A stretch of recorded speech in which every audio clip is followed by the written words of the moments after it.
இது பாருங்க அந்த கஸ்டமரோட 4வது ட்ரெஸ்ங்க. இது எப்படி இருக்கு பாருங்க.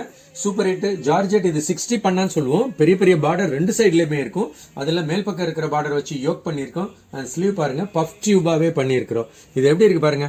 இதுல பேனல் வித் சின்ன சின்ன கேதரிங்கா ப்ளீட்ஸா வச்சிருக்கிறோம். எப்படி இருக்கு இது 180 டிகிரின்னு சொல்ல முடியாது. ஸோ பேனல் வித் ப்ளீட்ஸ்ன்னு சொல்லக்கூடிய ஒரு பேட்டர்ன். ஆனா கவுன் பேட்டர்ன் எப்படி இருக்கு, செம்ம அழகா இருக்கா.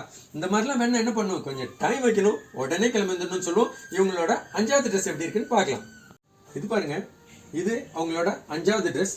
எவ்வளவு பிரிச்சியான ஆர்கன்ஸால ஷிபோரி பிரிண்ட் சூப்பர் ஹிட்டா இருக்கா. ஒரு கிரீன் ஆர்கன்ஸா, அதுவும் ஜிபோரி பிரிண்ட்ல. இது இல்லாம பாருங்க கிரவுண்ட் பாத்தீங்கன்னா ஒயிட். இதுக்கு சாட்டின்ல உள்ள நம்ம லைனிங் தந்திருக்கோம்.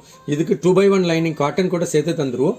இது பாருங்க பியூட்டிஃபுல்லான பஃப் ஹேண்ட் சூப்பர் ஹிட்டா இருக்கா. இது 180 டிகிரி தான், செம்ம அழகா வந்திருக்கா. இவங்களோட 6வது ட்ரெஸ் எப்படி இருக்குன்னு பார்க்கலாம். இது பாருங்க அந்த கஸ்டமரோட 6வது ட்ரெஸ் கம்ப்ளீட் ஆர்கன்ஸா. அதுவும் பாத்தீங்கன்னா ஆர்கன்ஸால டிஜிட்டல் பிரிண்ட் சூப்பர் ஹிட்டா இருக்கா. Light and dark green with கிரேல செம்ம பிரிச்சியான ஒரு கலர்.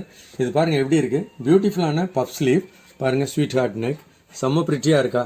இதுலயும் பாத்தீங்கன்னா 180 டிகிரி தான் பண்ணியிருக்கோம். இவங்களுக்கு கிட்டத்தட்ட இது 3வது தடவையா நம்ம பண்றோம்னு சொல்லியிருக்கிறேன். அதுவும் 10 ட்ரெஸ்ஸுங்க. எப்படி இருக்கு பாத்தீங்களா. இதுக்கு அடுத்த ட்ரெஸ் எப்படி இருக்குன்னு பார்க்கலாம்.